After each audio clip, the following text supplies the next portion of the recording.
Olá, petisqueiros e petisqueiras! Sejam bem-vindos ao podcast Petiscos de História. Eu sou o Alexander, professor de História e responsável pela disciplina de História e Alimentação do curso de Gastronomia no Instituto Federal Farroupilha, campus São Borja. Hoje, no nosso quarto episódio, teremos uma alteração um pouquinho na rotina. Vamos falar um pouco sobre a alimentação aqui do gaúcho e da gaúcha e do papel da mulher dentro do MTG. Então, hoje, nós fizemos o convite para estar conosco o Lucélio, que é nosso aluno do curso de cozinha, técnico em cozinha, aqui do IFAR, e da aluna Juliana Sloma, a Juba, também aluna do curso de cozinha do IFAR. Os dois têm uma trajetória gigantesca dentro do tradicionalismo, dentro do movimento tradicionalista gaúcho, e por isso a gente chamou os dois para poder falar um pouco conosco. A gente vai, o Cleverton e eu, conversar com eles, e vamos tirando algumas informações, tá? Tudo bem, Cleverton? Tudo bom? Escutaram o último episódio? Ah, ficou show, né? Uhum. Ah, bem editado, tá, viu? Oi, Juba, como é que tá? Olá, pessoal, tudo bem? É um prazer estar aqui nessa conversação com vocês, trazendo um pouco do nosso tradicionalismo e um pedacinho do Rio Grande do Sul, né, em forma de culinária e também em outras curiosidades. Ah, que legal, muito obrigado por ter aceitado o convite, tá, Juba? E aí, Lucélio, como é que estão as coisas? Boa noite, pessoal. Como a Juba já falou, é um orgulho pra gente, né, poder estar aqui participando desse podcast e passando um pouco do nosso conhecimento, né, na nossa vivência enquanto tradicionalista que somos, né? Então, é realmente muito orgulho, professor, em poder participar e passar um pouquinho do nosso conhecimento.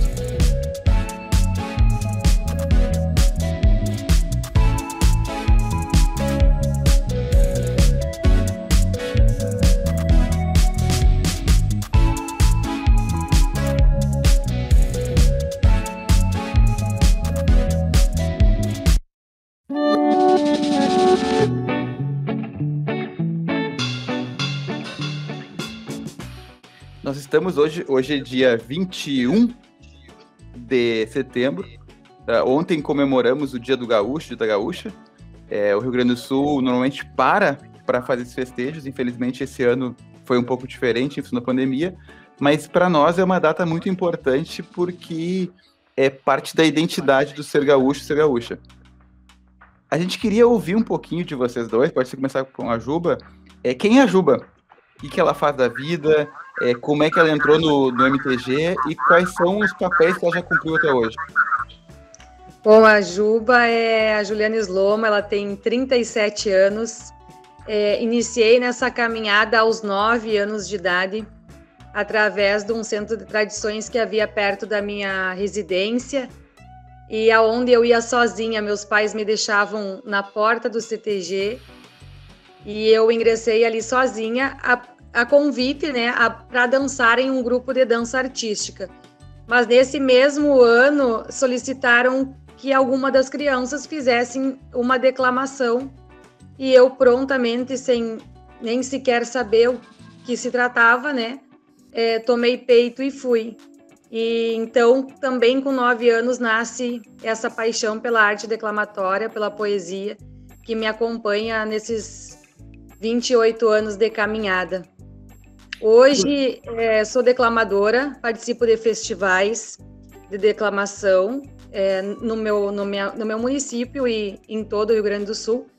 Também sou avaliadora nesse quesito, também apresentadora de festivais nativistas, né? Já fui coordenadora do departamento artístico e cultural também das entidades tradicionalistas e faço um trabalho voluntariado com as crianças dentro das entidades, o qual a gente passa o nosso conhecimento para eles, tanto da dança quanto da parte folclórica e também da declamação. É esse todo o meu envolvimento, onde eu conheci o Lucélio, né, aos meus 9 anos de idade, e até então, mesmo em entidades tradicionalistas diferentes, a gente segue um mesmo rumo, sempre de mão dada. Eu estou sempre prendendo o grito para ele, e ele também me solicitando, porque é algo que nos une, né? Esse amor pela nossa terra, pelos nossos valores, por tudo que foi conquistado por nós gaúchos. Isso a gente transborda no peito, a gente veste a camisa, como a gente diz, e segue, né, Lulu? Eu ia te provocar, Juba, agora. Tu lembra qual foi a declamação que tu fez aos 9 anos, não? Eu lembro. Eu não lembro. Quer dar uma palhinha? Não, eu não lembro do poema em si. Eu lembro que era do seu Albert Mendes, que era um gaiteiro que tinha, e era o nome do piquete que eu representava lá, que era do passado ao futuro. Era na semana de aniversário do piquete do passado ao futuro. Então eu lembro que eram 4 estrofes rimadas, mas claro, eu com certeza não lembro assim do poema em si. Mas eu nunca esqueci o título dele, sabe? Mas era bem mirinzinho, era bonitinho, assim, todo rimadinho. Mas eu, de fato, não lembro mesmo. Para quem está ouvindo agora, né, Cleber, então a gente já vai entrar em detalhes. O que é um piquete, né? O que é o MTG, enfim, vamos entrar em mais detalhes. Mas antes, vamos ouvir também agora do Lucélio. Quem é o Lucélio, como é que ele entrou nessa, o que ele faz hoje, enfim, de onde ele veio, do que se alimenta. Bom, o Lucélio hoje... Eu me chamo, na verdade, Lucélio Fortes da Silva, eu tenho 44 anos de idade. Eu fui criado, nasci e me criei no interior, numa cidadezinha chamada Itacurubi, hoje cidade de Itacurubi, na verdade, na época era um município, tá? Era uma vila. E em 1995, eu me mudei para a cidade, vim conhecer a cidade já tarde, e realmente, aí eu comecei a me inteirar na cidade, a conhecer as pessoas, e um conhecido meu me levou para participar deste piquete, qual a Juba falou, que é o piquete do passado e futuro. Eu já tinha ido no CFTG Farroupilha, na época que foi fundado em 1995, lá no Bairro do Passo, e então numa atividade que nós tínhamos do piquete do passado e futuro no grupo, a gente foi apresentar um final de semana num festival do folclore que essa entidade, o CFTG Farroupilha, realizava. E então, dali, eu passei do piquete passado e futuro pro CFTG Farroupilha, tá? Lá em 1995. E em 96 foi a primeira vez que eu concorri a peão Farroupilha na entidade. Hoje, aos 44 anos, eu tenho nada mais do que 13 títulos de peão Farroupilha numa categoria só. Tá? Então como falei antes, eu tenho 2 títulos a nível estadual também. Eu fui peão destaque artístico do estado do Rio Grande do Sul 2008 e 2009. Fui segundo peão do estado do Rio Grande do Sul 2012 e 2013. Também avaliador de concursos. Assim como a Juba, eu participei já também do Festival do Enarte, que é um festival estadual que nós temos em Santa Cruz do Sul. Tá? Um festival muito grande, já participei várias vezes, a Juba também já participou em declamação, eu também sou declamador, participo também em vários concursos de dança de salão, e de 95 para cá, minha vida realmente é o tradicionalismo. Eu gosto muito, como digo sempre, eu curto outras atividades, né, festinhas, shows, mas a minha vida direcionada nesses de 95 para cá realmente é o tradicionalismo. Lucélio, tem umas coisas que talvez fiquem em dúvida para quem não é aqui do Rio Grande do Sul ou não conhece as culturas. O que significa ser peão? 13 vezes escolhido peão. O que diz isso? O que vocês fazem? O que acontece ali dentro? Quem é que organiza isso? Tá. Assim, peão Farroupilha, né? Existe a escolha da prenda e do peão, tá? Hoje, um concurso de peão Farroupilha nós temos em 3 fases. É uma fase interna, que é realizada dentro dos CTGs, ou DTGs, ou piquetes, né? Quer dizer o que é isso? CTG, Centro de Tradições Gaúchas, tá? O piquete de tradição gaúcha. Porque, na verdade, assim, essas agremiações que a gente chama, o CTG, ele é a entidade maior, digamos, tá? O piquete, ele não deixa de ser uma entidade tradicionalista, mas geralmente é de cunho menor, é parcial, digamos, sabe? O piquete seria, digamos, um clube menor, entendeu? Por exemplo, assim, o piquete está submetido... Ele está submetido às mesmas regras do CTG ou é um pouco diferente? As mesmas regras do CTG. As mesmas regras do CTG. O que acontece, às vezes, com a questão da diferença do piquete pro CTG é realmente a estrutura física. Muitas vezes a estrutura física é menor, mas obedece às mesmas regras. O que se estabelece num CTG grande, se estabelece num pequeno, num piquete também. Por exemplo, aqui em São Borja nós temos o piquete Tradições Gaúchas João Manuel, certo? Então, assim, ó, tudo que é cobrado lá no Centro Nativista Boitatá, no CTG Tropilha Crioula, no Farroupilha, é cobrado no PTG também.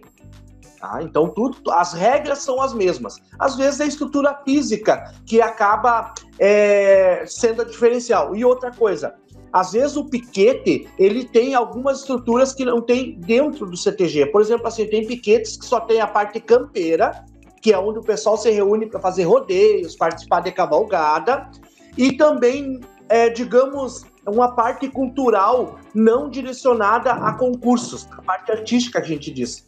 Os CTGs, a maioria deles tem toda essa estrutura, parte campeira, parte de esporte, parte cultural e parte artística. E o piquete muitas vezes, não tem. É uma parte, ou parte campeira, a maioria das vezes o piquete é direcionado para cavalgadas e rodeios, entendeu? Mas tem uma parte artística e cultural mais menor do que nas entidades. A questão do concurso dos peões, então, peão e prenda. Ele inicia uma categoria, digamos, dentro da entidade. Na entidade, depois os ganhadores da entidade, os primeiros lugares, geralmente se escolhe primeiro, segundo e terceiro peão e primeiro, segundo e terceira prenda. Tá? Mas para chegar a esse título, a prenda e o peão tem que fazer em prova escrita. O peão, além da prova escrita, faz parte artística e cultural, assim como a prenda. A única diferença é que a prenda precisa trabalhar artesanato, né? Ou algo direcionado. Hoje não é mais, mas antigamente era muito trabalhada a parte da culinária para as prendas. E o peão tem que saber habilidades campeiras. Na verdade, o concurso de peão e prenda é um vestibular. Hoje, a questão, nós trabalhamos na escrita História do Rio Grande do Sul, História do Brasil, Geografia do Brasil, Geografia do Rio Grande do Sul, Tradição, Tradicionalismo. Hoje, para te ter ideia, peões e prendas que ganham o estado, digamos, nível estadual e nível regional, a maioria são advogados, psicólogos, são pessoas já com um estudo lá em cima. Tá? Devido à grande dificuldade que é chegar a um título desse, porque a concorrência é muito grande. Só para eu entender, Lucélio, tu não é só um rostinho bonito, então. Tu não foi escolhido o peão por ser um rostinho bonito, nem a Juba por ser um rostinho bonito. Na verdade, tem todo um estudo. Vocês fazem prova de história, geografia, assim por diante. Também dançam, tem que saber dançar. O que mais? Declamar? Assim, ó, até se fosse a questão da beleza, nós estávamos ferrados, né, Juba? Não vem com essa. Nós estávamos ferrados. Não, realmente, a questão é assim, ó, realmente, hoje para se conseguir, professor, para mim conseguir o primeiro título estadual, que foi o destaque artístico do estado de 2008, 2009, eu fui 3 vezes para o estado, para mim conseguir o primeiro. Porque a concorrência é muito grande. Realmente, olha assim, ó, o pessoal, ele, por exemplo, assim, ele passa um ano inteiro estudando para o concurso no ano seguinte. Então, é muito concorrido. E o nível hoje é muito alto porque a gente acaba concorrendo com pessoas formadas que tem concorrentes. Eu concorri com um concorrente que tinha 2 faculdades. Não que isso fosse o diferencial, mas ele tinha um alto grau de conhecimentos além da minha. Por causa do quê? Por causa da história. Só que como nós dividimos em parte esse concurso com a questão de parte artística, parte cultural, parte folclórica, além de tudo isso, ainda cada peão e cada prenda tem que fazer projetos culturais, projetos comunitários. Nós temos que levar os CTGs para dentro das escolas. Então, o MTG, o Movimento Tradicionalista Gaúcho, ele manda esses projetos para as regiões, para as entidades, e cada concorrente tem que fazer esses projetos, porque se cria uma pasta de vivência tradicionalista que é chamado de relatório. Tudo que tu faz tem que ir anexado, programado, com foto, com tudo que foi feito naquela pasta. E aquela pasta de vivência tradicionalista também é avaliada no dia do concurso. Então a coisa realmente não é muito fácil de chegar lá. E tem uma diferenciação por idade, né? Porque quando eu lembro que eu dancei em invernada dos 8 até os 18 anos, E eu lembro que quando eu tava na Dente de Leite, eu até tentei participar. Como é que você chama mesmo? Não é primeiro peão, né? O da Dente de Leite. O Dente de Leite é Piazito. É Piazito, né? Isso, Piazito. E eu desisti justamente por essa parte dessa parte mais da vida campeira, porque eu nunca tive esse contato. Meu contato com a cultura gaúcha sempre foi artístico. Sempre dancei na invernada, gostava da parte da música, mas eu lembro que tem essa diferenciação, é bem legal de falar também, porque esse conhecimento ele vai desde o adulto até a criança. E é o mesmo. Isso, exatamente. Isso aí. Tu sabe assim, ó, que como eu falei das categorias, hoje nós temos aí a categoria Dente de Leite, Mirim, Juvenil e Adulta, tá? É a nível interno, regional e estadual. Algumas regiões e algumas entidades hoje estão criando a categoria Chirua também, que é uma idade mais além, mais alta, digamos, né, Juba? Isso, exatamente. Ó, a Juba já manifestou. Tu sabe assim, ó, então existe a categoria, mas a questão iniciante é a categoria que a gente chama de pré-mirim, que é a Dente de Leite. Digamos, o peão, ele se chama Piazito Farroupilha, e a prenda é prenda Dente de Leite. O mirim, né, numa idade, digamos, dos 9 aos 12, que é mirim, ele se chama mirim. Aí seria o piá farroupilha, né, piá farroupilha e a prenda mirim. Depois, digamos, eu não me lembro bem o certo agora as idades, porque teve alteração ano passado, eu não estou por dentro da alteração. Mas, digamos, dos 13 aos 16 é prenda juvenil e guri farroupilha. O peão se chama de guri farroupilha. E a partir dos 15 em diante, aí o masculino é chamado de peão farroupilha e a prenda é uma prenda adulta, digamos. Tá?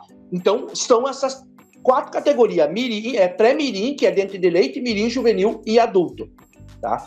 Como você falou, ele comentou na questão que ele era mais chegado na parte artística. E se eu disser para vocês assim, ó, que eu tenho essa diferença, eu não sou, digamos, completo em tudo. A minha parte mais forte sempre foi a parte campeira, e por último, por incrível que pareça, de tanto estudar, é a parte escrita. Tanto é que o último concurso que eu participei em 2012, na cidade de Garibaldi, eu perdi por 0,05 para o primeiro colocado. Nós ficamos empatados praticamente em tudo. E aí acabou numa das provas campeiras, que era a prova de baliza, que a gente diz, que é a prova de rédea. Ele tocou um pouco mais o cavalo do que eu, então ele sobressaiu em cima de mim só naquela prova. O resto nós fomos colados em todas as provas. Então, assim, não é, por exemplo, assim, se eu gabaritar uma prova escrita que vale 30 pontos, eu não adianta eu gabaritar aquela prova se a minha prova campeira vale 30 pontos e eu tiro 10. Então, eu tenho que tentar manter um nível em todas as provas, digamos. Célio, então, por isso que é muito bonito. Eu que sou gaúcho, que dancei até os 12 anos, enfim, mas depois perdi o contato, sou um cara mais urbano mesmo. Vocês fazem, então, tem prova escrita que tu falou, tem essa prova que Isso. é campeira. Quando tu fala prova campeira artística, é dançar efetivamente? Isso, a prova artística é dançar. Por exemplo, assim, ó, tanto o peão quanto a prenda, ele precisa declamar ou cantar, dançar uma dança tradicional, que é aquelas danças de manual, tá? Por exemplo, pezinho, cana verde, chimarrita, para quem não sabe, e uma dança de salão, que é uma dança de ritmo gaúcho, shot, milonga, bugio, além de se fazer uma prova oral, que essa prova oral são 7 minutos, que ao iniciar o concurso, a comissão avaliadora te dá um tema e tu tem 7 minutos para abordar sobre aquele tema. Além disso... Faz uma aula, tu dá uma aula sobre o tema. Exatamente. Aí você dá um tema e tu tem que abordar. A Juba também pode falar um pouquinho sobre isso, ela tem uma noção sobre isso. Na verdade, eu fui prenda apenas uma vez no CFTG Farroupilha em 2003. E desde então eu fui procurada pela parte artística, né, pela parte da declamação, para auxiliar a gurizada nessa parte da desenvoltura, porque esses 7 minutos, esse oral, ele depende muito dessa parte do desenvolvimento, do falar. Então o pessoal começou a me procurar e desde então, né, Lulu, eu assim, essas provas que acontecem, a minha participação nela é que eu sou a preparadora das crianças, eu preparo elas para essa parte artística, para toda essa apresentação, onde ou é a declamação, ou toca um violão, ou então os temas a gente faz redações, né? A gente pesquisa, porque a gente não sabe ao certo quais são os temas que vão ser abordados. Pode ser alguma coisa da história do Rio Grande do Sul, como pode ser de geografia, pode ser do folclore, pode ser de lenda. Então a gente faz várias e várias redações.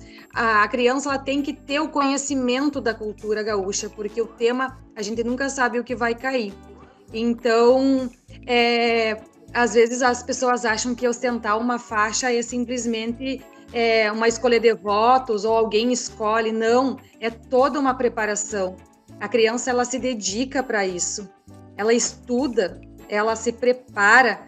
Então, é isso que torna tudo mais gracioso, como disse o Lucélio. Tem pessoas que são formadas, que estão lá e se apresentam lindamente e vão por amor, mas é preciso muita dedicação. E então, tudo isso, Juba... Oi.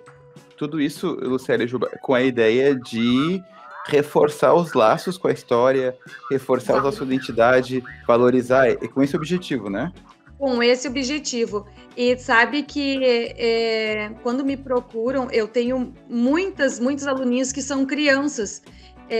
A partir de 4 aninhos, no momento que elas já têm uma consciência, assim, eles já entram para a entidade tradicionalista. E eu sempre friso que isso é um ganho para a vida, né? Porque são valores que tu aprende dentro de uma entidade tradicionalista, são valores que tu vai levar para a vida. Pode ser que daqui a 10 anos aquela criança que hoje talvez tenha 20, ela não esteja mais num CTG, mas de alguma forma ela teve algum aprendizado, não só sobre a cultura gaúcha, mas como desenvolvimento como pessoa, como valores, e isso é o maior intuito lá dentro, né? Que como é um projeto social que a gente faz e voluntariado, além de a gente buscar a valorização da cultura gaúcha, de não fazer se perder esses laços, trazer a todos o conhecimento, né?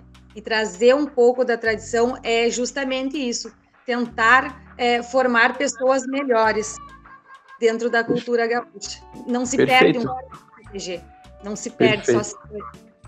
Não, é um pouco do que a cultura faz de forma geral, né? Participar de qualquer ação cultural, ação social. O CTG, então, na verdade, tem esse fundo, né? De reunir pessoas com um objetivo comum, que criam laços, vínculos de amizade, aprendem a falar em público, aprendem a dançar, fazem uma atividade física, aprendem sobre história, enfim. É um pouco disso, né? Mas eu queria dar uma mudadinha, porque a gente tem um tempo curto. E assim, ó, vocês não estão vendo aqui, mas a gente está vendo a Juba e o Lucélio estão lindamente pilchados. Juba, tu pode falar um pouquinho da tua pilcha, da pilcha feminina, como isso funciona, nós de cabelo, existe isso, enfim, o cabelo, existe o cabelo, e como se organiza, e depois o Lucélio um pouquinho da questão masculina. Então, da parte da prenda, sob pesquisa de manual, hoje eu me visto estancieira, que é o vestido que contém rendas e tecidos mais finos, mas a gente tem inúmeros, né, vestidos de prenda com que a gente diz. Tem a estancieira, tem a prenda, tem a chinoca, tem várias. Mas se caracteriza o vestido de prenda, a bombachinha, que seria uma calcinha da prenda, meia branca, sapatilha, saia de armação e sempre a flor ou um laço de fita no cabelo. Essa é uma das características mais fortes assim da prenda. É como se fosse um erro gravíssimo a prenda estar com a indumentária e não estar ou com um laço ou com a flor. Então, assim, não sei se tu queria saber os fundamentos das vestes ou seria só a apresentação mesmo do básico da prenda? Não, eu não sabia que tinha roupa chamada estancieira. Então, já para mim é novidade. Estancieira vem a ser, eu brinco que pobre eu sou na vida, né? Então, quando eu entro na minha personagem de prenda, eu quero ser rica e fina. As estancieiras eram as que tinham mais aquisição de poder aquisitivo, né? Tinham mais dinheiro. Então, as estancieiras, elas tinham uma vestimenta trabalhada ou em renda, ou em cetim, ou em fios de camurça, uns tecidos mais finos. Elas trazem essa indumentária, com brincos, com pérola, ou então cravejados, uma flor mais requintada, um pental no cabelo, que o pental é umas hastes que se usa, uns penteados mais elaborados. Nós temos também a prenda que é a primitiva, que ela vem de pé descalços, simplesmente com a saia, meio o estilo Anita Garibaldi, como a gente vê, né? Que é mais bugra, assim, mais campo. E tem também a prenda que a gente diz comum, né? Que são, daí outras vestes. Na verdade, as vestes da prenda vai demonstrando não o período em que ela viveu, não só a evolução, mas também a parte do poder aquisitivo. E o cabelo, tem alguma norma para flor? Alguém usa cabelo solto? Não, pode-se. Dentro do movimento tradicionalista gaúcho, praticamente, né, em concursos onde a gente vai, eles não descontam, mas eles observam, porque de fato do manual de se ter ou a flor ou a fita no cabelo. Mas isso são exceções. Esse cabelo que eu tô hoje, ele é um coque, ele só é permitido para prenda adulta. Uma criança de 15 anos para baixo jamais seria contra o MTG, né? No caso, seria contra as regras. Ela não pode prender o cabelo, porque se é um penteado adulto. Então, ela vai ver sempre ou com uma trança, ou com um puxadinho, uma fitinha no cabelo, uma flor menorzinha. Tem toda essa diferenciação, sim. E por que isso, Juba? Tem uma questão... Fala, Cleberton, desculpa. Não, só porque, aproveitando o gancho do cabelo, eu sempre quis perguntar isso e eu nunca tive pra alguém perguntar. Quando eu era adolescente e eu dançava, eu tinha cabelo comprido. E eu não podia dançar de cabelo preso. Inclusive, até uma vez eu tinha ido num baile com a minha mãe e tava com o cabelo preso e os caras chegaram, não, tem que soltar o cabelo pra dançar no salão. Eu queria saber qual é a explicação, se tem alguma explicação. Deve ter, né? Acredito que tem. Vai, Lucélio, que tu riu, essa explicação é tua, que tu que é peão. Tu sabe assim, Cleberson, que antes realmente houve essa questão, digamos, entre aspas, tipo de uma polêmica na questão do cabelo comprido e coisa e tal, só que como os índios, né, utilizavam o cabelo comprido, então na história, como já faz parte, por exemplo, assim, hoje se tu vê alguns grupos de dança dançando com o xiripá farroupilha, digamos, que é aquele xiripá que se usa com franja, que o peão usa, muitos dos grupos hoje tem os homens são cabeludos. Só que assim, o que eles dizem realmente é que a questão do cabelo solto, o peão ele deve usar o quê? De preferência uma vincha, tá? Soltar o cabelo. Hoje eu vejo nos CTGs, vejo em eventos, o peão com cabelo até mesmo trançado, digamos, tá? Então assim, houve lá, um tempo atrás, um questionamento, a questão de pode, não pode, tu me entende? Só que hoje, atualmente, geralmente o peão, realmente, ele não ata o cabelo. Quando se ata, de preferência que ate com um pedaço de tento, tá? Isso, principalmente para concursos. Se tu tem o cabelo comprido e quer atar ele, pode se atar, ou usa uma vincha. O que é uma vincha? É um pedaço de couro atado assim, que aí tu prende ele para trás, sabe? Na testa. Isso é chamado a vincha. Então tu pode atar teu cabelo, ou amarrar ele com um tento, que aí não é descontado. Interessante. Mas só voltando aqui ao cabelo feminino, Juba, por que não pode usar a menina infantil, enfim, tem uma questão de ser a mulher que está disponível no baile, e é porque está casada, tem alguma relação nesse sentido? Não. Não, a única relação que se tem de estudo mesmo é que prendas juvenis, né, até uma certa idade, de maneira alguma se amarra o cabelo. Historicamente, eu não vou saber te dizer o porquê, são normas do MTG, né? Até se um grupo de dança juvenil ele não pode usar o cabelo jamais todo amarrado, tem que ser semi-preso. Eu acredito que tem muito a ver, talvez, com essa identidade, talvez da sensualidade da mulher, do cabelo sobreposto, e a juvenil não, tem que ser uma coisa mais juvenil, porque essa coisa da maquiagem também, hoje eu tô de batom vermelho, isso a minha idade permite. Uma da juvenil já não pode usar um batom vermelho, então tudo é questão dessa parte adulta mesmo, de se firmar, de se fazer a mulher adulta. Eles não é permitido, pode se ver por aí pelos bailes, enfim, mas não é permitido.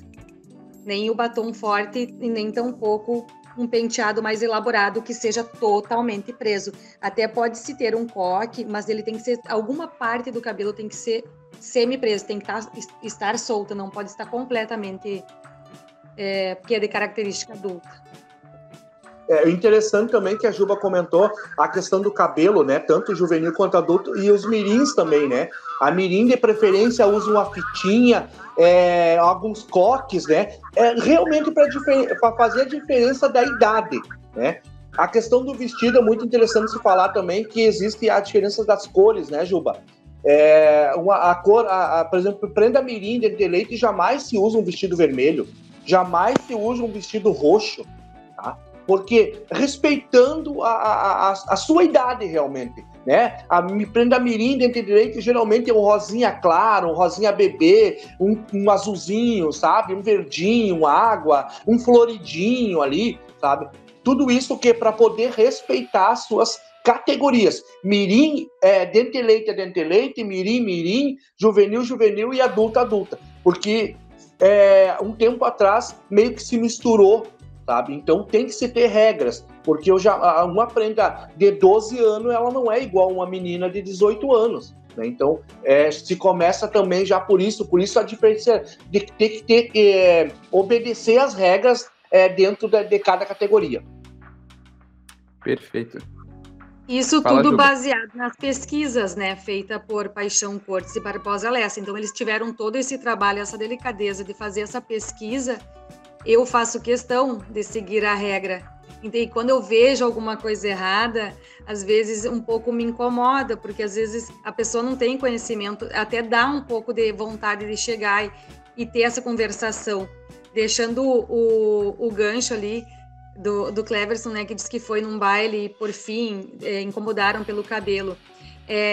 Eu, particularmente, Juliana Sloma, eu sou bem de acordo a liberação da pilcha para entrar nas entidades tradicionalistas.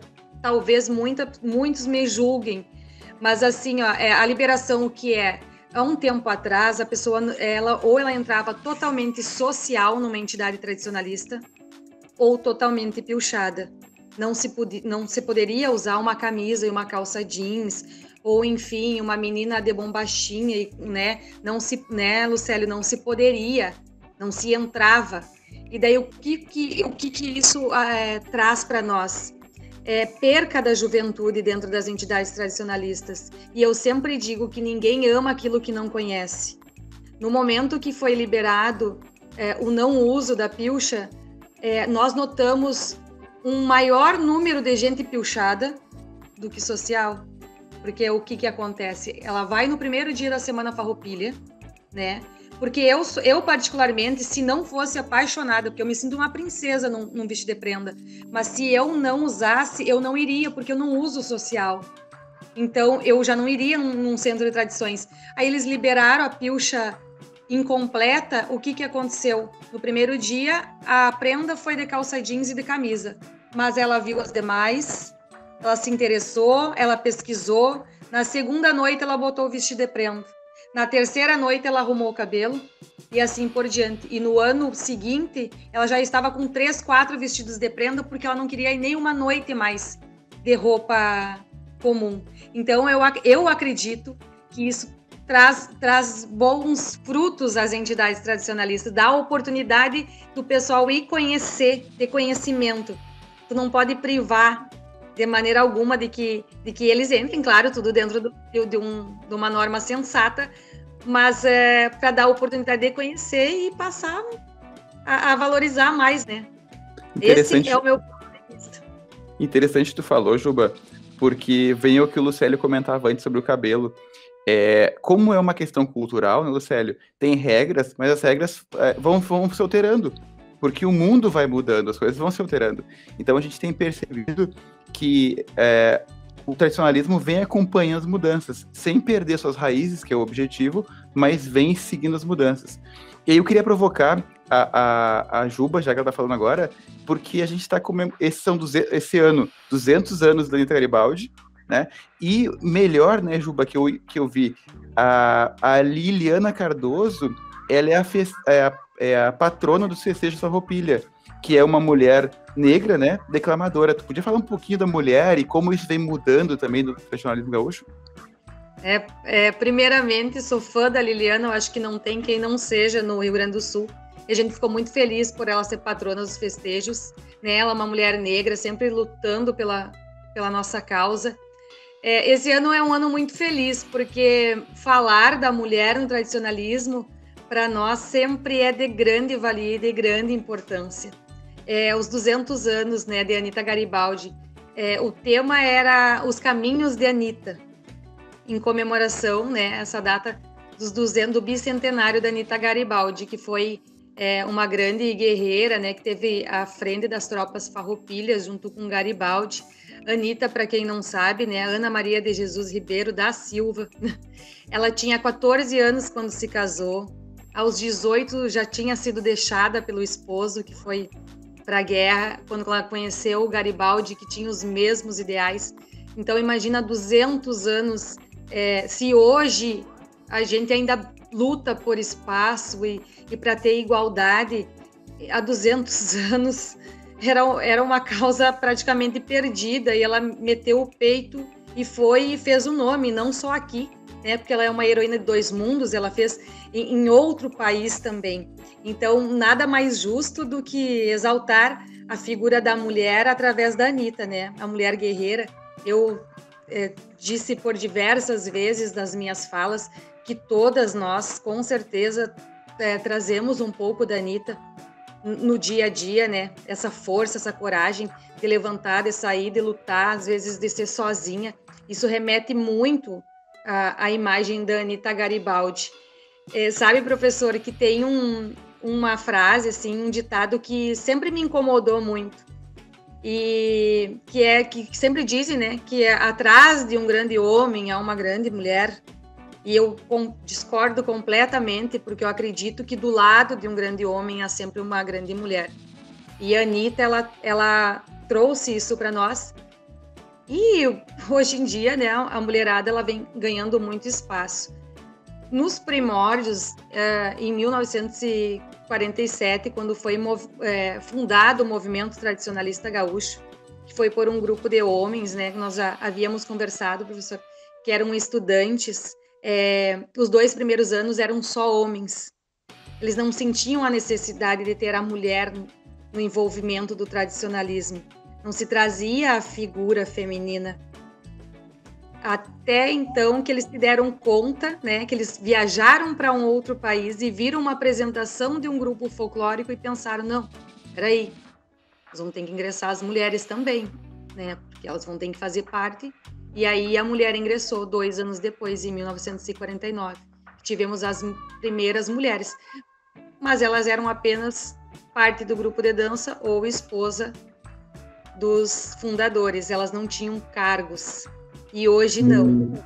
Hoje, em 2021, a gente já teve presidente do MTG, né, Lucélio? Que é o ponto máximo, como se fosse um presidente da República para nós. Então, Sim. assim, ó, primeira mulher, no caso, presidente do MTG. Isso quantos anos após, né? E a gente vem ganhando espaço, eu propriamente, com o departamento cultural, com o departamento artístico. Isso há um tempo atrás, a gente não se via. Era bem isso. As esposas, ou do capataz, a esposa do patrão, a esposa do pessoal da Copa, não era a mulher lá dentro. E hoje é o grande número que faz acontecer é a mulherada. Então, essa evolução, esse espaço que a gente vem ganhando, tem entidades que têm patroas, né, à frente dos seus CTGs, Então, para mim, falar sobre isso é muito gratificante para ver o quanto a figura feminina é capaz e que a gente tem que estar sempre em constante busca e briga por esse espaço, né? E no tradicionalismo não seria diferente. Nós somos tão importantes quanto qualquer outra figura ali dentro, porque a gente tem muito a contribuir. Muito mesmo. O amor, com certeza, se não é mais, é igual aos demais. Que legal ouvir isso, porque eu saí faz tempo do MTG, do CTG, enfim, há um bom tempo, eu tô 41 anos hoje.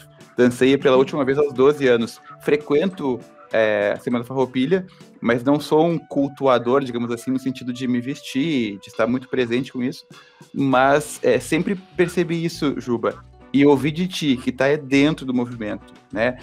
Observar 2021, a Liliana, a Anitta Garibaldi, sendo referências hoje, isso é muito legal, a gente fica muito feliz, porque mostra também uma abertura, porque teve um tempo difícil no CTG, e agora tem uma abertura um pouco maior, para que a gente tenha efetivamente os gaúchos e as gaúchas, né, nos representando. Exato, quebrar esses protocolos de que o gaúcho é machista.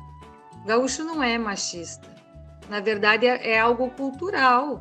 E a mulher vem ganhando espaço, mas às vezes vistos de fora, né, tem essa coisa do machão, do machista. Não, o povo gaúcho, ele se une, abre as portas e faz acontecer. Né? E justamente a figura da Liliana e da Anitta Garibaldi só vem a reafirmar tudo isso. Liliana é espetacular, uma mulher negra, forte, de fala firme, defende com unhas e dentes e garras a nossa cultura gaúcha e se faz presente. Nós todas deveríamos nos espelhar um pouco mais nela. Eu me espelho, né? Porque eu fico toda graciosa para falar, porque de fato, como declamadora, ela é um ícone para nós declamadores. Ela traz uma essência de poesia que poucos têm, mas não é só a poesia, ela é grandiosa como um todo, tanto que hoje ela é homenageada. Tá certo. Juba, tu guarda um pouquinho aí que eu quero que tu declame daqui um pouco para nós alguma coisa. Vamos voltar. Claro, Lucélio, tu pode falar pra gente voltar à questão da pilcha masculina? E eu queria te provocar duas coisas. A pilcha, um pouquinho sobre isso. E uma outra coisa. Tu veio aqui hoje, Lucélio, pra gente falar de comida. Pratos típicos, como é que tu trabalha na cozinha, o que se come em cima da farroupilha, enfim. Tá bem. Professor, então assim, vamos trabalhar em cima primeiramente da indumentária, tá? A Juba já falou a questão do vestido, da indumentária feminina, e a indumentária masculina não tem muita diferença, né? Existem os trajes históricos, né? Por exemplo, xiripá primitivo, xiripá farroupilha, braga, e depois, então, a partir de 1865, né? Entra para nós, os gaúchos, a bombacha. Tá? Hoje, professor, por exemplo, xiripá farroupilha, xiripá primitivo, esses trajes históricos, assim como a Juba falou, a questão da estancieira, né? Por exemplo, a estancieira, o peão que se vestia para acompanhar uma prenda estancieira, era o cara que usava a braga. O que é a braga? É aquela roupa de veludo, né? Que é tipo uma calça, que tem uma meia canela ali, que tem uma franja, sabe?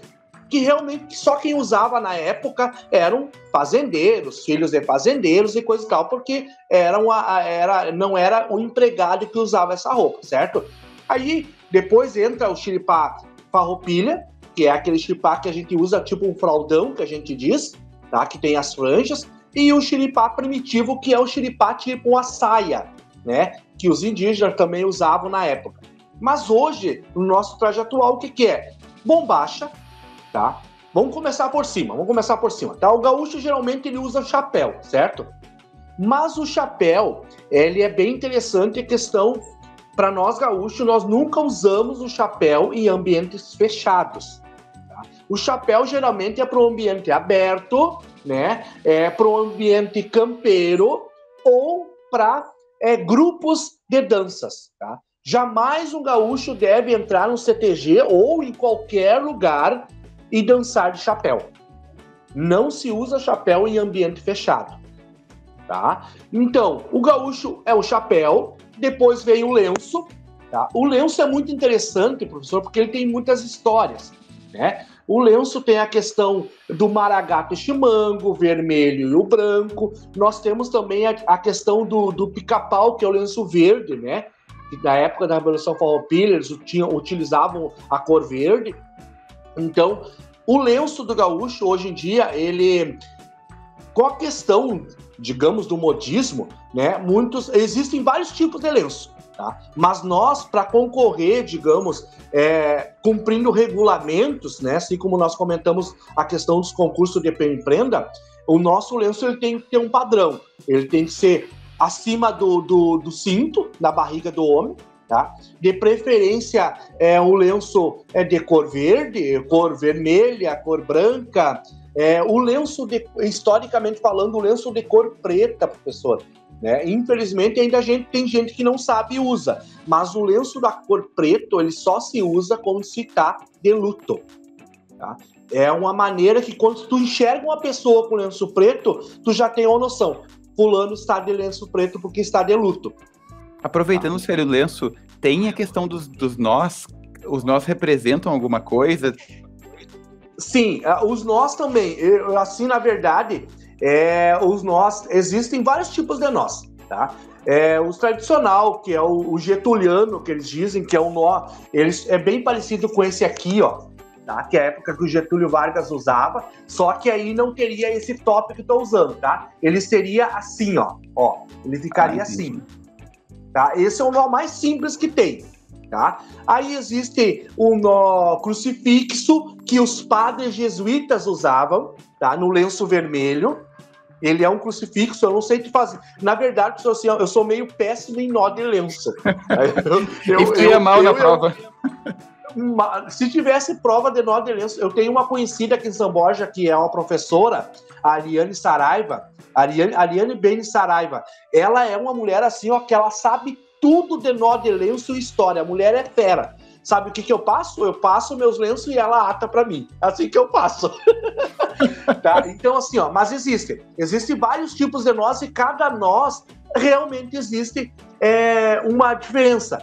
A questão do lenço muito interessante, uma história, é que existe um nó namorado, que dizem, tá? Que o senhor já deve ter ouvido isso falar, porque é um nó muito antigo. Né, os nós que os meus avós usavam, meus bisavós usavam, que é a questão que eles deixam, tem duas bolinhas, que eles fazem um nozinho, e aí quando tu tá separado, é porque tu está solteiro. Aí tu chegava num baile e a mulher, a prenda te enxergava e dizia, ó, o Lucélio tá solteiro. Tá, mas por que tu sabe que o Lucélio tá solteiro? Olha o nó que ele tá usando. Tá? Que legal então, isso. Aí sim, interessante. Quando nós estávamos fechados, tá? Porque eles correm, na verdade, eles correm e aí eles andam. Quando o nó estava fechado, um encostado no outro, é porque não chegava ninguém perto, porque tu era comprometido. Então era uma maneira digamos, de linguagem que os jovens na época usavam nos bailes. Era muito interessante, o lenço ele tem umas quantas histórias. Que legal. Tá, e aí, professor, depois, o lenço, né, a camisa. Hoje o peão usa, principalmente se tu vai participar de uma atividade tradicionalista, de preferência usar o lenço somente com camisa de manga comprida. Tá? Camisa social manga curta, pode se usar? Pode, mas de preferência com traje alternativo. Uma bombacha somente com alpargata, tá? Aí não necessita automaticamente tu estar de cinto.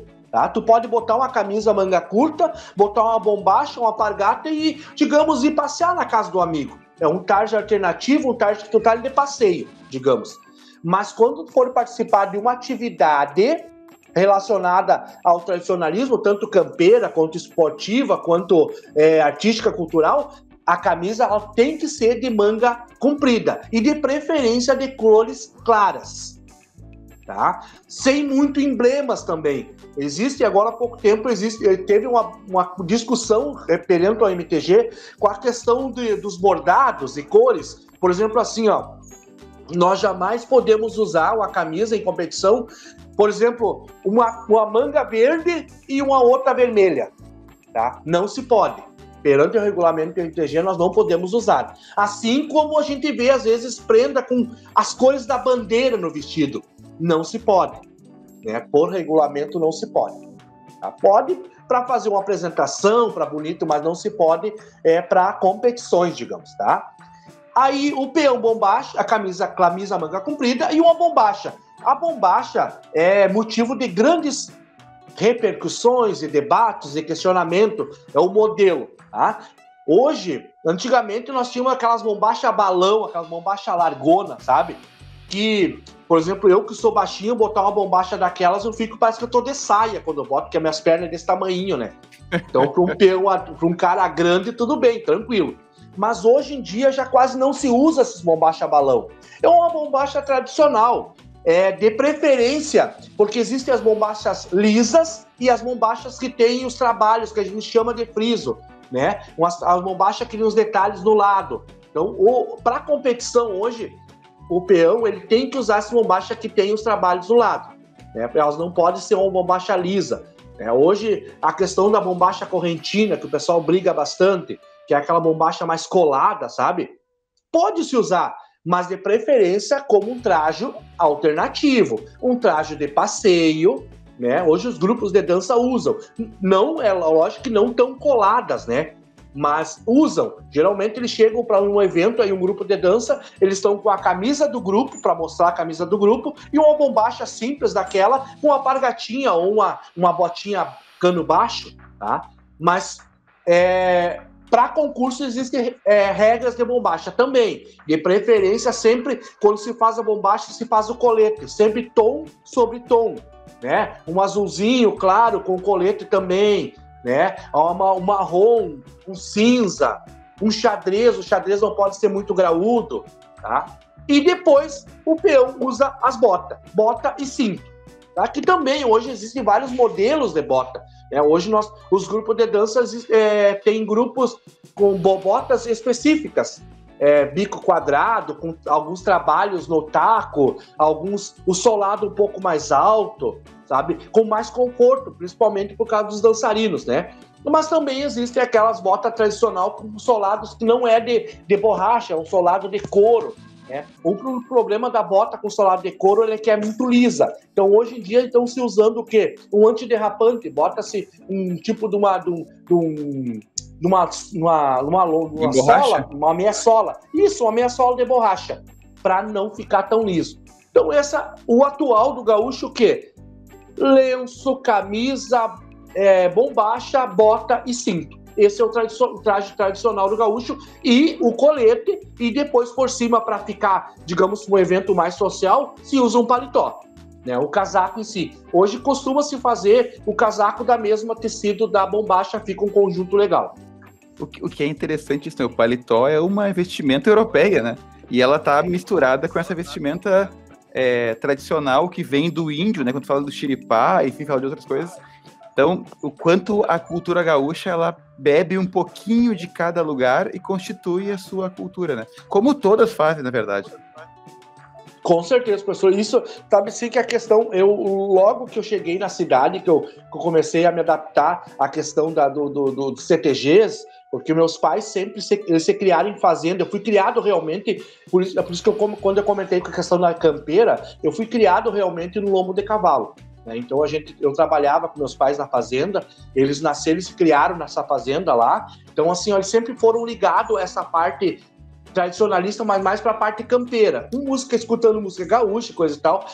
Esse é o modo perante as CTGs e concurso, realmente eu fui conhecer lá em 95. Até então eu nunca tinha visto, né?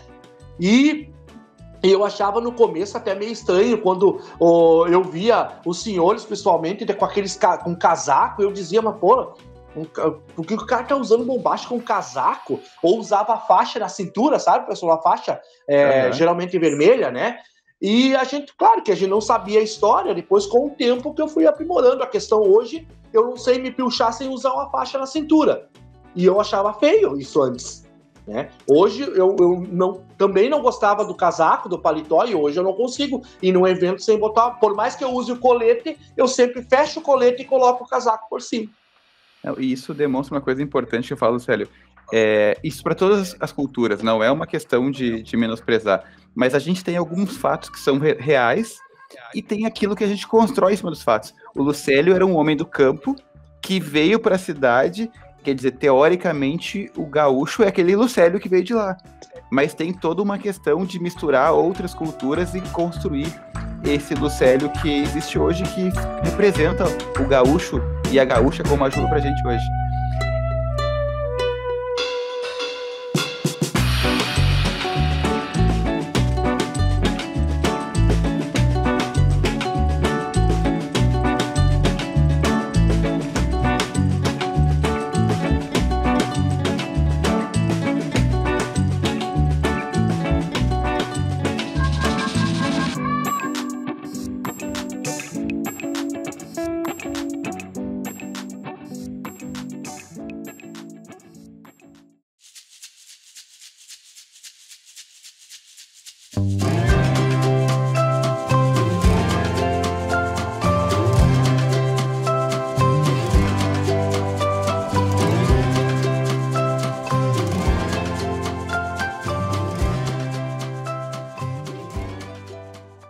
E a comida, Lucélio? Comida, a gente quer entrar em comida, porque esse é o tema principal. A boia, como a gente fala aqui. Bom, professor, assim, ó, eu fui criado com meus avós, tá? Então, desde pequeno, eu já tive essa participação, digamos, esse gosto pela culinária, né? Na família do meu pai, eram 3 irmãos, por parte do meu pai. E, com o tempo, todo mundo foi saindo, foi casando, foi indo embora. E o meu pai foi um dos últimos a sair da fazenda lá do interior. E quando ele foi morar no Uruguai, meu pai morou no Uruguai, na fazenda do Jango Goulart. Meu pai trabalhou com a família do Jango. Então, assim, ó, o meu pai foi cuidar uma fazenda para lá e eu fiquei com a minha avó. Como não tinha mais ninguém para ficar com eles, eu fiquei com o casal dos meus avós. E eu já tive aquela coisa assim, ó, escola, eu levantava às 6 horas da manhã para pegar o cavalo para chegar às 8 horas na escola. Tá? Eu tinha de tarde para finalizar a tarde, além de lidar na lavoura o dia todo, lidar com gado, encerrar a vaca para tirar leite, cortar lenha, eu tinha que auxiliar na casa, lavar louça, ajudar a cozinhar, sabe? Então tudo isso eu já tive esse aprendizado realmente de casa. Tá? Então, mas como assim? tempo... Achei que o gaúcho não lavasse louça? Não fizesse comida?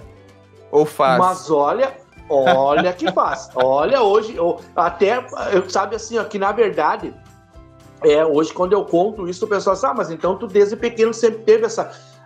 Talvez um pouco forçado, porque eu teria que fazer, tu entendeu? Eu me lembro que quando a finada avó, que hoje não está mais entre nós, terminava o almoço, ela dizia, vou cestear, e aí, quando eu levantar, eu quero essa louça limpa. Meu Deus do céu. Sabe? Aquilo ali era um... Mas, com o tempo, professor, aquilo foi se tornando gosto. Tá? Eu me lembro hoje, como se fosse hoje, do primeiro bolo frito que eu fiz, que a minha finada avó me ensinou. Então, eu acho que isso é uma coisa que grava na gente, sabe? É claro que eu fazia aquelas coisas ali porque tinha que fazer, era uma obrigação, digamos, por mais que eu tivesse lá 8, 9 anos de idade na época, sabe? Então, com o tempo foi... Mas eu sempre gostei. Quando eu vim embora para a cidade, eu morei um tempo sozinho, aí tinha que me virar, né? Tinha que correr atrás. E a primeira profissão que quando eu cheguei na cidade com 16, 17 anos, antes de ir para o quartel, a minha primeira profissão que eu tive foi açougueiro. Hoje, eu sou um açougueiro profissional, eu tenho carteira assinada, trabalhei há torno de 12, 13 anos em açougue, né? Então, a partir daí, eu comecei a tomar gosto pela parte da alimentação em si. Tá? Além de morar sozinho, digamos, tinha que fazer minha própria alimentação, mas através da carne começou a surgir o gosto. Hoje, a curiosidade importante que eu conto, todo mundo, a maioria não acredita, hoje, professor, eu prefiro muito mais fazer uma comida de panela do que assar o nosso tradicional churrasco, por incrível que pareça. Que legal falar isso, Lucélio. Então conta um pouquinho disso, porque a ideia parece, Juba, que o gaúcho só come churrasco, né, às vezes. E não, o churrasco, na verdade, ainda mais com o preço da carne hoje, né, Lucélio, tá um horror. Né? Então, assim, tem muitas outras comidas que são tradicionalíssimas aqui e que são de panela. Isso aí. Professor, assim, ó, inclusive uma das provas que o peão farroupilha, quando a gente concorre ao título de peão farroupilha, tem que fazer é a parte culinária. Quais são? Saber lidar com carne, que é fazer charque, saber assar o churrasco, saber preparar um bom chimarrão, além das outras provas campeiras, né? E eu, de todos esses concursos que eu participei, geralmente é sorteio essas provas, uma única vez eu peguei a prova que eu queria, que era o churrasco. As outras vezes sempre eu pegava, era o charque. As outras vezes sempre eu pegava assar churrasco, que era uma prova que eu não queria pegar, mas eu pegava sempre a que eu não queria. Aí uma vez eu peguei charque, que é uma coisa que eu entendo bastante, então eu peguei. Mas assim, ó, a questão do churrasco em si, hoje um dos nossos pratos típicos do Rio Grande do Sul, assim como o arroz carreteiro, o charque em si, na sua história. Mas hoje, assim, não só hoje, já vem de um bom tempo, existem outras comidas deixadas pelos nossos, herdados por nossos povos aí, tanto português, índios, negros, né, em si, que se utiliza nos CTGs, nos piquetes e até mesmo nas escolas hoje. Eu achei muito interessante esse ano que várias escolas aqui na cidade fizeram comidas durante a Semana Farroupilha utilizando o quê? Os cardápios que as entidades utilizam, tá? E nesses cardápios nós temos o quê? Nós temos o nosso tradicional arroz carreteiro, certo? Nós temos o tradicional feijão campeiro, né? O feijão campeiro, muitas pessoas dizem feijão tropeiro. O feijão tropeiro, ele é um pouco diferente do feijão campeiro. Por quê? O feijão campeiro, ele é a base o quê? Feijão, uma banha, né? Pedaço de charque, tá? Um couro de porco, tá? E se pode se colocar, inclusive, pedaço de osso de gado. O feijão tropeiro, ele já é bem mais incrementado. É salsichão, é calabresa, né? Pode-se colocar bastante coisa no feijão tropeiro, tá? E aí acompanha lá também uma farofa, tipo uma feijoada, digamos. Então há diferença. O nosso feijão campeiro, ele é bem mais tradicional, tá? Nós temos também o nosso ensopado de mandioca, que a gente diz, tá? Que nada mais é do que o pucheiro, que a gente chama de fervido, né? Com mandioca, né? Que hoje todas as entidades fazem e o pessoal adora. Nós temos também, pode-se fazer o quê na Semana Farroupilha? Uma massa campeira. O que é essa massa campeira? Feita com carne ou com charque, certo? É uma massa diferente um pouco dessas nossas, alho e óleo, uma massa com molho branco, digamos. É uma massa bem tradicional, né? Uma massa campeira é uma massa tradicional realmente. E um dos pratos muito apreciados aqui em Samboja é o nosso tradicional cola-gaita. O que é o cola-gaita? Isso. Cola-gaita, se tu jogar no Google ele e fazer uma pesquisa na internet, porque até então a gente não sabe realmente bem a origem, quem realmente criou esse prato. Várias pessoas, eu inclusive já fiz várias pesquisas na internet e não consegui encontrar. Só que se tu não jogar na internet lá, receita de cola-gaita, vai aparecer assim, ó. Feito com espinhaço de ovelha, usa-se mandioca cozida picada, água e farinha de mandioca, tá? Esse é o cola-gaita que tu vai encontrar na internet. Se tu fazer uma pesquisa na internet, vai encontrar esse. O nosso, aqui na cidade, que a gente faz, é um pouco diferente. Ele se utiliza carne cozida desfiada, não vai o osso. Lá naquele que a gente encontra no Google, ele é o osso, ele é as peças da ovelha inteira, tá? Por exemplo, tu corta os pedaços lá e bota na panela. Não. O nosso cola-gaita que a gente usa aqui, tanto o boitatá, quanto o farroupilha, quanto o tropilha, os outros piquetes fazem, tu pega um pedaço, digamos, 3 kg de agulha ou de paleta, certo? Uma carne de segunda. Coloca ela ou numa panela de pressão, que hoje é habitual usar, né? Ou numa panela normal, tapa ela de água, aí tu pode acrescentar ali, ó, cebola, pimentão, alho, para dar um sabor naquela água, porque tu vai utilizar depois aquela água que ferveu aquela carne. Mas aí tu tem que deixar ela ferver. Quando tu cravar o garfo, que ela estiver desmanchando, que tu vê que a carne está realmente cozida, tu tira aquela carne com aquela água, que tu vai utilizar novamente, coloca na panela aquela água e deixa esfriar a tua carne. Esfriou a carne, tu desfia toda aquela carne, deixa toda ela desfiadinha. Tu novamente larga aquela carne desfiada na panela, tu pode acrescentar mais água se realmente precisar, depende da quantia de pessoas, tá? Dá uma fervura de uns 5 minutos naquela água, com aquela carne já desfiada. Depois tu pega ovo, que nós utilizamos nesse nosso Colagaita aqui, naquele que tu encontra na internet não vai ovo. Nesse que nós usamos, por exemplo, assim, ó, eu hoje faço um carreteiro para 10 pessoas, um Colagaita para 10 pessoas, eu uso uma dúzia de ovo.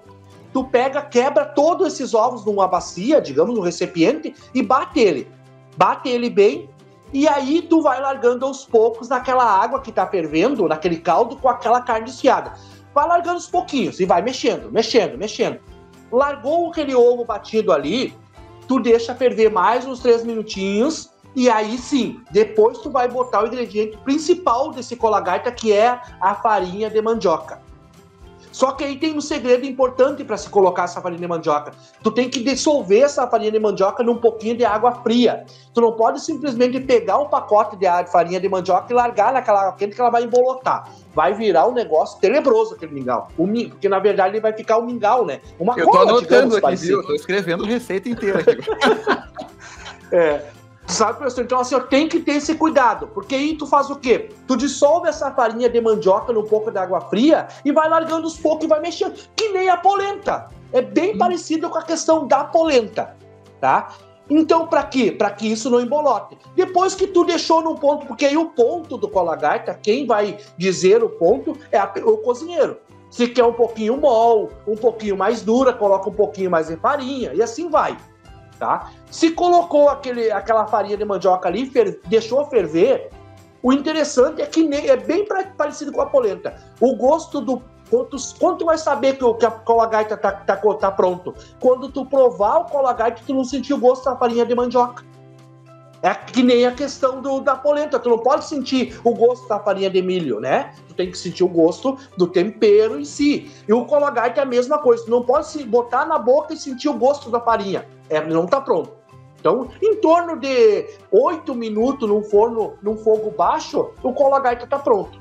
E aí tu acrescenta um temperinho verde por último, sempre. Meu Deus do céu, vou te contar. Com feijão, então. E por que Colagaita? Porque cola a boca? Na verdade, assim, ó, é uma questão que a gente não sabe realmente com a história, o porquê do cola, que foi chamado de Colagaita. É isso que a gente tem, até eu já tive essa curiosidade de pesquisar e não achei. Achei o Colagaita, esse que nem eu lhe falei, que tem na internet, que a gente acha, mas não diz a história, o porquê de eu chamar Colagaita. Mas se a gente for perceber, porque realmente parece uma cola. Eu imagino que deva ser por isso. E aí não tinha outro nome, Colagaita. Eu imagino que seja isso. Ou pode ser o gaiteiro comeu ali, sujou as mãos, foi tocar uma gaita. Não? De repente, né? Diga, Juba. Ou a gaita seria por causa do espinhaço? Também. Exatamente. Bom lembrar, Juba. Gaita é boca, né? Harmônica. Isso. Foi o que eu sempre pensei. Eu nunca pesquisei, de fato, mas eu sempre pensei que fosse por isso. Colagaita devido ao espinhaço mesmo. É uma boa colocação, Juba. Boa colocação. Porque a gente sempre, quando vai comer uma costela, fala, vou tocar uma gaita agora, quando pega a costela inteira, né? Porque Exato. bota aquela... Ah, é verdade. Eu penso... Eu não sou... O Lucélio é a pessoa das panelas no CTG. E relembrando também, né, Lulu, que são duas coisas que sempre perguntam pra gente de CTG. Vai ter Colagaita e vai ter que bebe? Pelo amor de Deus, é o que eu mais escuto. Vai ter que bebe e vai ter Colagaita. São as coisas que o pessoal mais pede, assim, porque são realmente coisas diferenciais. Né, Lulu? E o que bebe? O que é o que bebe que não conhece? O que bebe, ele é um prato dos negros, né? De origem dos negros, né? É um prato, o que bebe, o que é? É feito de abóbora, tá? É uma abóbora, hoje se faz até de moranga.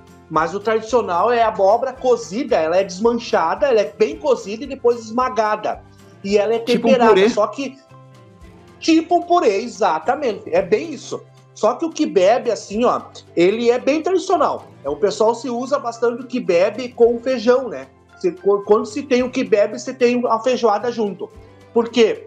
Porque a quibe, ele se torna meio agridoce.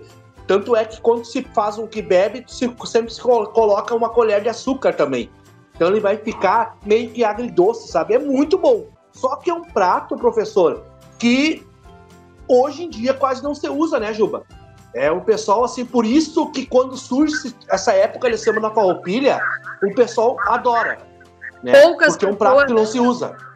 E poucas pessoas fazem, né? Então, assim, o que a gente mais escuta, vai ter cola gaita e vai ter quibe. E lembrando também, outro prato tradicional nosso é o arroz de China, né, Lucélio? Tem que eu, particularmente, sou apaixonada com uma saladinha de tomate com um repolho, para mim não tem coisa melhor. Explica aí. Nossa questão do arroz de China, como a Juba falou, o nosso arroz com linguiça, né? Que hoje é o nosso tradicional.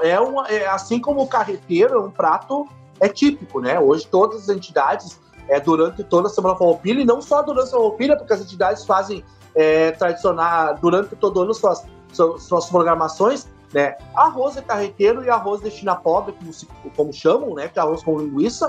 Eu particularmente não gosto de chamar de arroz de China pobre, né? Eu prefiro chamar de arroz com linguiça, né? Mas é um dos mais consumidos.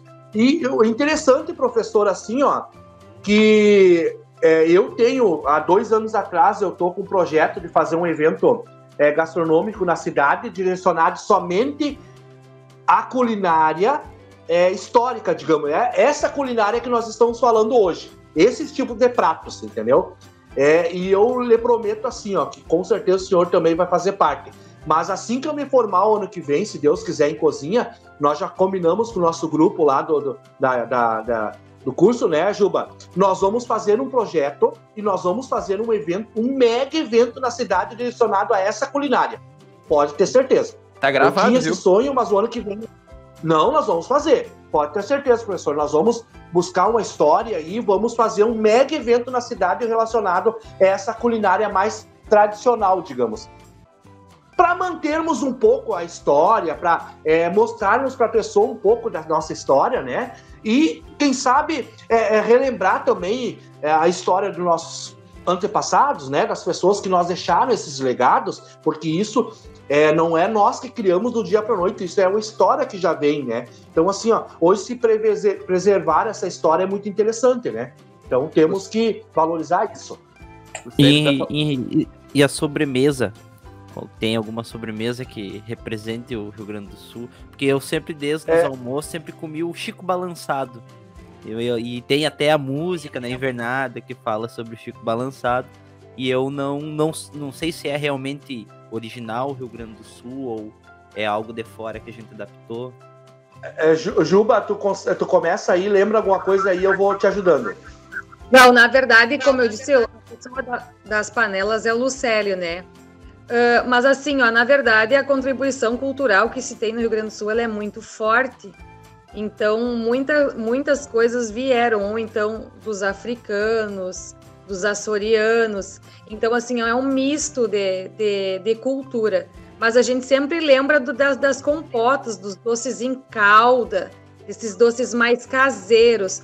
O Chico Balanceado, de fato, eu não sei te dizer de que origem é, mas o mais utilizado, geralmente, nos buffets de sobremesas de CTG, que remete são sagu, arroz de leite, os pudins, né, tradicionais, ou então ambrosia, ou os doces em calda, de laranja azeda, de pêssego, de abacaxi.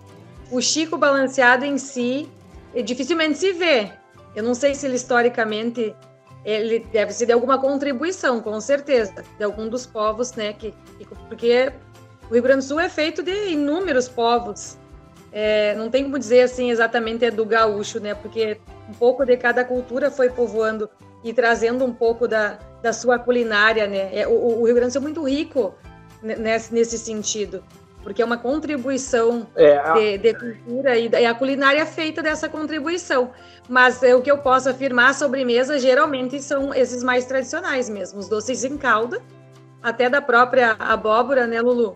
Ou cristalizado, doce de figo, ou então o arroz de leite, a ambrosia, o sagu. Geralmente esses. É interessante, realmente, hoje quando se fala em sobremesas direcionada ao gaúcho, digamos, né, ele vem bastante foi isso que a Juba falou, doce de abóbora, doce de batata, né, em calda ou seco, ambrosia, doce de leite, né, claro que com o tempo foi surgindo outros doces. Hoje as entidades, principalmente cada entidade, quando se faz os seus jantares, logo após o jantar tem um buffet de doce, né? E lá tem docinho seco, tem tudo que é tipo de doce, porque, né, foi se criando, foi se evoluindo. Mas quando se monta uma mesa de doce tradicional, é incrível como o pessoal procura. Por quê? Porque são doces que não é todo dia que se encontra, né? Antigamente, hoje as pessoas que fazem doces em compotas, é muito raro, já está difícil de se conseguir, até porque as coisas evoluíram e hoje, né, quem não planta uma abóbora para fazer um doce vai ter que ir lá comprar, certo? Açúcar está muito caro, sabe? Mas antigamente era mais fácil de se conseguir realizar principalmente esses doces. Então, hoje outra coisa interessante que se tem que digamos, se bater em cima para que não se perca, digamos, essa evolução, de que sempre relembrar algo para que lembre um pouquinho da história da minha avó, da minha bisavó, né, dos meus pais e coisa e tal, para que isso não se termine também, né? Interessante falar agora, o Cleverton lembrou do Chico Balanceado. Eu nunca, Cleverton, liguei isso à cultura gaúcha, tá? Assim, nunca lembrei de ter visto CTGs, mas realmente existe, agora que tu falou, é real, mas eu digo assim, não me veio à cabeça. Eu pensei no sagu, pensei no arroz de leite, na ambrosia, e aí uma coisa que a Juba falou agora que eu me lembrei da minha infância, Juba, que são os doces de compota, né? Que as minhas tias faziam lá. A gente anda hoje na cidade, tem árvores frutíferas para fora, antigamente não se perdia fruta. A gente transformava a fruta em cristalizada, não sei o que mais, e tu chegava em algum lugar e sempre tinha uma sobremesa. Né? Eles tinham aquele monte, era um balcão de potes de vidro cheio de sobremesa. A gente diz antigamente, mas não tão antigamente assim, né, professora? Há 30 anos atrás. Porque eu fui criada pelos avós, então assim, ó, sempre tinha doce da época.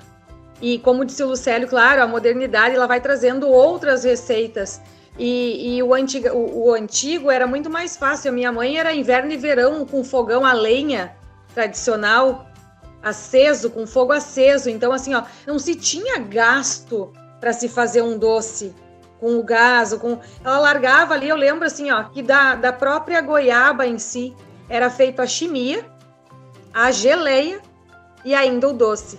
Então, assim, as frutas eram bem aproveitadas, não só a goiaba, eu me lembro da cidra também, se fazia da pelezinha da cidra, se fazia a chimia, e do gomo se fazia geleia. Então, assim, ó, frutas da época, se era época de pera, tinha doce de pera em calda, ou então do próprio pêssego, se fazia muito isso, e acompanhado das boas bolachinhas caseiras, né, feitas no forno de barro, a qual a minha mãe também tinha um. Então, são lembranças, não é só uma culinária, é um resgate da infância, né? É uma saudade que vem junto, que vem acompanhada com esses doces. Eu acho que essa é a parte mais bonita da culinária, é quando te remete a coisas boas que tu viveu. Agora, falando do Chico Balanceado, de fato, eu não sei a origem, mas era um doce que a minha mãe fazia, assim, ó, de todo domingo, sabe? E eu nunca me interessei em saber se ele agora eu vou pesquisar, se ele é realmente da parte da nossa culinária. Então, para mim, a memória afetiva que a culinária traz, ela traz uma essência lindíssima, lindíssima.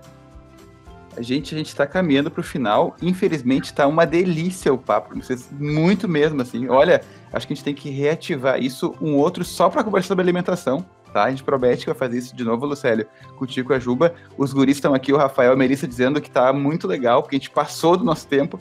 Mas assim, para fechar algumas coisas, Lucélio, se você pudesse cravar o que seria a comida típica gaúcha, a mais típica para ti, a comida e a sobremesa, a salgada e a doce. E também para ti, Juba. Eu fujo do churrasco também, porque, óbvio, acho que não tem quem não goste de churrasco. Mas quando falo em comida campeira, para mim não tem coisa melhor do que um bom carreteiro. Carreteiro, ou seja, de carne fresca, ou então o tradicional de charque. Isso para mim não é o carreteiro, ensopado de mandioca e um feijãozinho. Não tem. Para mim, a comida campeira tradicional é o ensopado de mandioca, a feijoada e o arroz de carreteiro. Eu chego a andar campeando o CTG para ver aonde tem. Só para entenderem, Juba. Oi. Agora são 8h30 da noite, a gente tá com uma fome aqui, ouvindo se falar disso, que Deus o livre. Continua, desculpa, te cortei. Eu até brinco, né, que é rosto de prendinha, mas o prato é de peão, é uma coisa absurda, porque eu me delicio mesmo. E é legal justamente falar sobre isso, porque quando fala no Rio Grande do Sul, o churrasco, parece que só existe o churrasco, e não, a gente tem, é amplo o nosso, para mim, os melhores são esses, com certeza, sem dúvida, e de sobremesa, um saguinho de vinho com creminho branco. Eu não troco por nada. E a ambrosia, né? Que a ambrosia eu tive que aprender, de tanto que eu gosto da ambrosia, eu aprendi a fazer ambrosia. São os doces que, para mim, dos mais antigos, os que trazem essa coisa do camperismo, sem dúvidas, os melhores. Essa é a minha receita. É tão louco isso que a ambrosia é o doce dos deuses gregos, né? Os deuses gregos que comiam a ambrosia, invade Roma, invade Portugal, Espanha e chega até o Rio Grande do Sul aqui, e é um doce típico. Todo buffet, né, que a gente vai, tem ambrosia. Arroz doce, ambrosia e o sagu tem sempre. E o teu, Lucélio?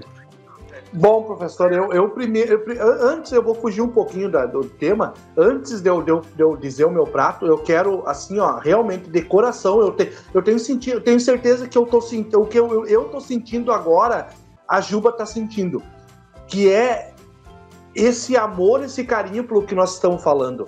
Mas o que eu preciso dizer para você, assim, é te dar os parabéns, primeiro, para você, pro Cléber, para o pessoal aí, e dizer que não só nós, num todo, precisamos de momento que nem esse. Tá? Nós precisamos... Eu acho que o movimento tradicionalista gaúcho hoje, a cultura gaúcha, ele necessita de momentos que nem esse de hoje. Eu acho que, assim, eu não sei como a gente gosta tanto do movimento, que a gente se envolve tanto com a Juba, que quando surge momentos assim, a gente relembra de coisas que, olha... A Juba lá falou da mãe dela, falou do início lá, eu já me veio umas coisas aqui malucas da minha idade de 7 anos, sabe? Então, assim, eu quero lhe dar os parabéns mesmo, de coração, para vocês todos que estão organizando esse podcast, né? Essa conversa, essa troca de experiência, e eu digo assim, que continue, porque o mundo precisa de coisas assim, coisas diferentes, coisas novas, que as pessoas precisam conhecer, não só a cultura gaúcha, mas todas as culturas, né? Todas as culturas gerais, porque eu digo sempre que eu gosto da cultura gaúcha, mas eu não desvalorizo nenhuma das outras. Existem espaço para todos. Nós não precisamos brigar pela cultura tal, pela A, pela B, pela C. Não, gente. Existe espaço para todos, e todos têm direito de gostar daquilo que achar possível. Tá? Então, o professor Pissata diz isso. Parabéns mais uma vez, de coração, por vocês estarem nos permitindo participar de um momento especial que nem esse. Realmente, de coração, parabéns mais uma vez. Ainda bem que não tem vídeo aqui, tô com os olhos marejados. Obrigado.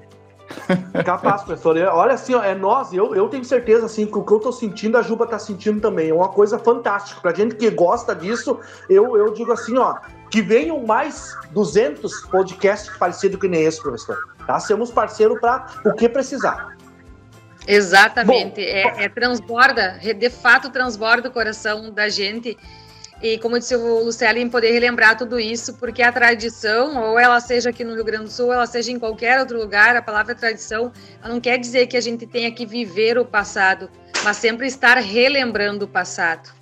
Então, essa nossa conversação de hoje trouxe toda essa lembrança, né, esse resgate, tanto da parte da culinária, da indumentária, de tantas outras vivências.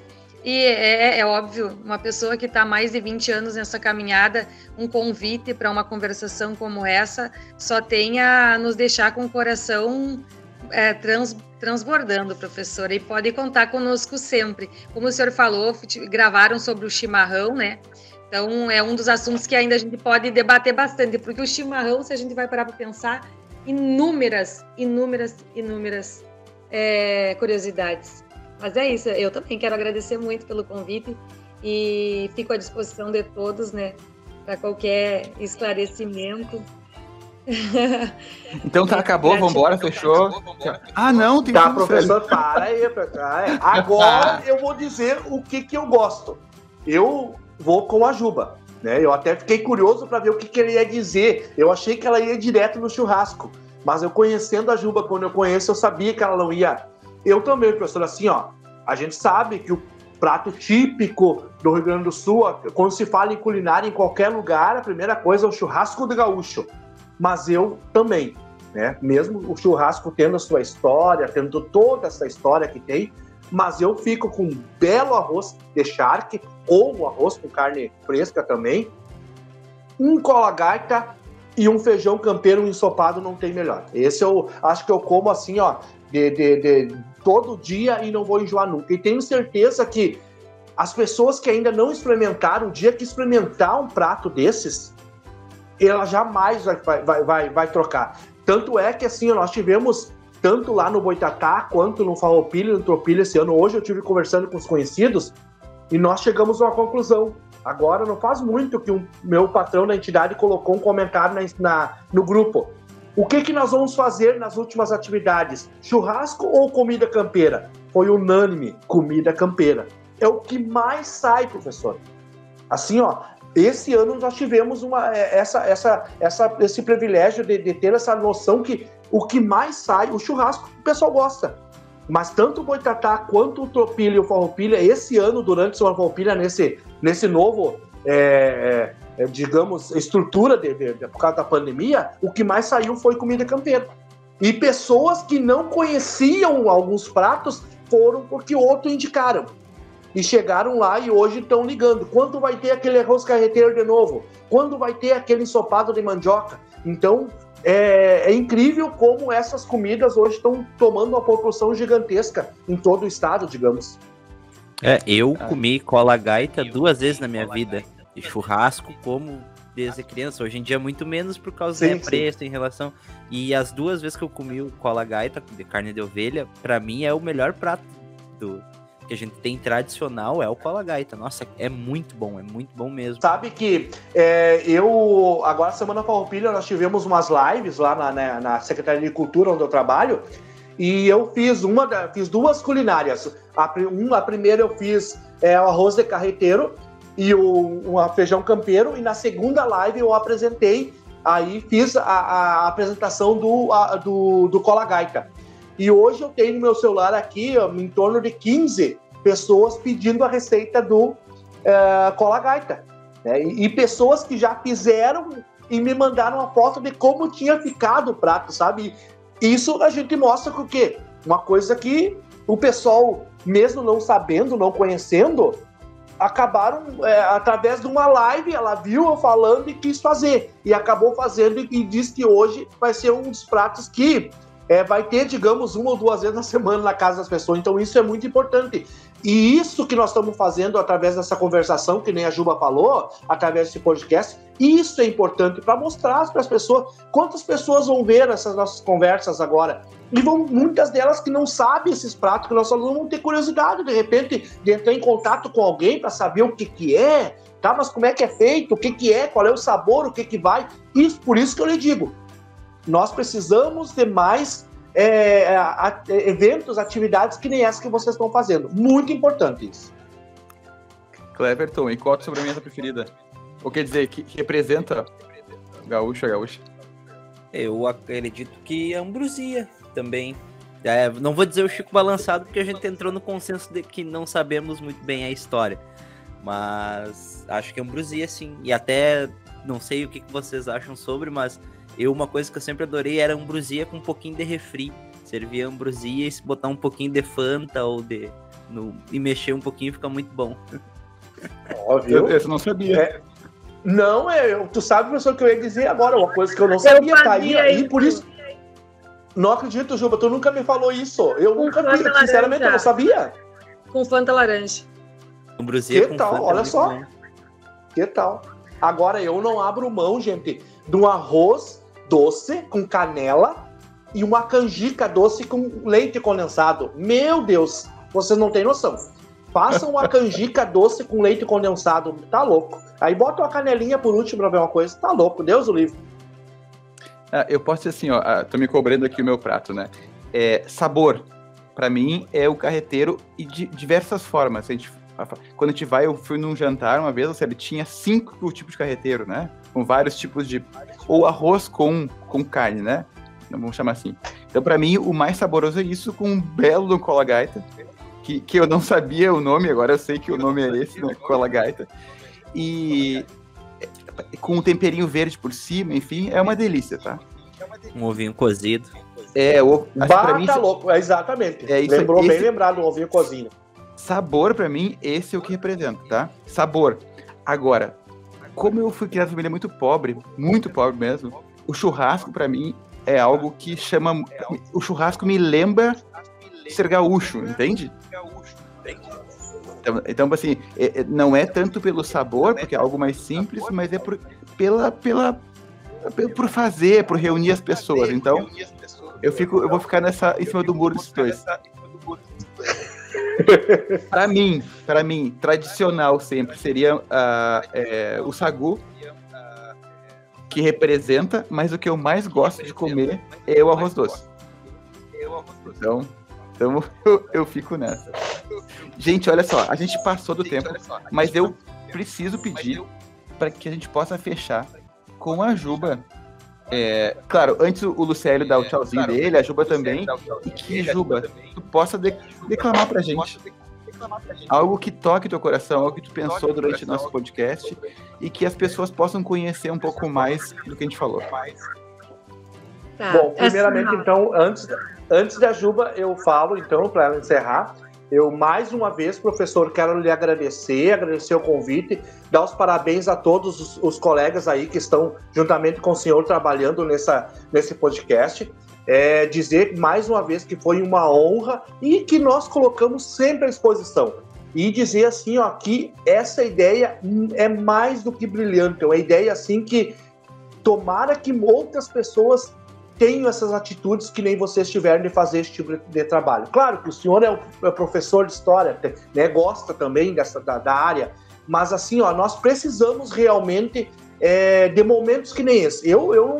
É mais uma coisa que vai para o meu currículo. Eu ainda tenho um sonho de fazer um livro futuramente sobre minha história e com certeza essa vai para o livro, com certeza. Tá? Então, assim, ó, parabéns ao senhor, professor, e aos demais aí, ao Kleber, o pessoal que está ajudando no podcast, e nós colocando à disposição sempre. Eu tenho certeza, professor, que até terminar o curso aí, nós vamos ter outras coisas boas pela frente, e podem já se aprontar que, tanto os demais colegas aí, ó, que o ano que vem, quando nós fizermos um projeto, aquele que eu falei gastronômico, vocês vão ser convidados, com certeza. E eu agora deixo com a Juba, então, que essa mulher que tem ela nos outros é uma Anitta para mim, também tem um pouco de Liliana Cardoso. Ela não é somente uma amiga, a Juba é uma irmã para mim. Eu tenho uma irmã de sangue, nós somos um casal, mas ela mora fora de São Borja, mora em Porto Alegre já há muito tempo. E aqui em São Borja tem uma pessoa que, para mim, é uma irmã. Ela tem um pedacinho do meu coração dentro dela e eu tenho dela também. Então, assim, para mim é diferencial. Essa mulher, para mim, representa muitas mulheres aí, muitas mulheres, com certeza. Tá, professor? Muito obrigado mais uma vez pelo carinho de vocês todos aí. Eu já estou chorando antes do poema. Assim, professor, hoje nós poderíamos falar no poema sobre a mulher e também algo sobre o chimarrão. Não são poemas que eu levo para festivais, porque os poemas de festivais eles são extensos, né? São mais demorados, são mais elaborados. Mas são poemas que eu decorei porque eu senti neles um pouco de mim. Então, são poemas que eu não defendo em festivais, mas que eu levo para a vida. Então, assim, eu deixo a escolha de vocês. Eu não sei se o senhor quer todo o poema ou só alguma estrofe, de repente alguma parte do poema. Tanto pode ser da mulher, como pode ser do chimarrão. Pode ser, faz da mulher agora. Pode ser? Tá. Pode, o senhor quer pode toda ser. ela ou só uma partezinha? Como vocês... Faz tudo. Depois acharem- a gente corta. Ah, então tá bem. É um poema do Colmar Duarte, que é intitulado Saga.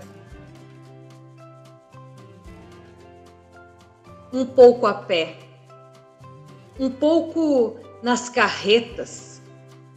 Cheguei até aqui com os pioneiros. Vim desbravar um chão desconhecido, terra selvagem. Mapa dividido, cortando a América de sul a norte. Pobres despojos da caça batida, que a avidez de Algarve e de Castela, a dente e garra repartia em dois. Depois, os ranchos de Barro e Taquara, quinchas de Santa Fé, casa e trincheira. E os palanques cravados no chão novo, marcos de posse, sinais de conquistas. As labaredas dos fogões ao vento, drapejando no ar novas bandeiras nestas planuras de perder de vista. No Morago, a imagem protetora trazida de além-mar, santa e padroeira, aos pés da qual rezei quando as estrelas punham velas no altar do fim do dia. Fui mulher e fui mãe. Fui curandeira. Fiz promessas, chorei, benzi tormentas, aprendi rezas para amansar a morte. Cantei cantigas e curei feridas. Dei ternura e amor ao meu marido. Partejei como os bugres, meus filhotes. A cada macho nascido, outro gaúcho, um ginete, uma lança, uma outra espada. A cada fêmea arrancada do meu ventre, outra esquecida. Nesta luta inglória de ser mulher, no amanhecer da história escrita pelos homens, simplesmente. Na saga que vivi no continente, se nome tive algum foi Ana Terra, pois como Anita, andei fazendo guerras, mas não abandonei a minha gente, que fez deste rincão pátria e querência. Para viver aqui, o tempo todo, anônima trilhei o meu calvário e desprezei o amor de Garibaldi para ser mulher de Pedro Missioneiro. Mas as lágrimas verteram meu desgosto.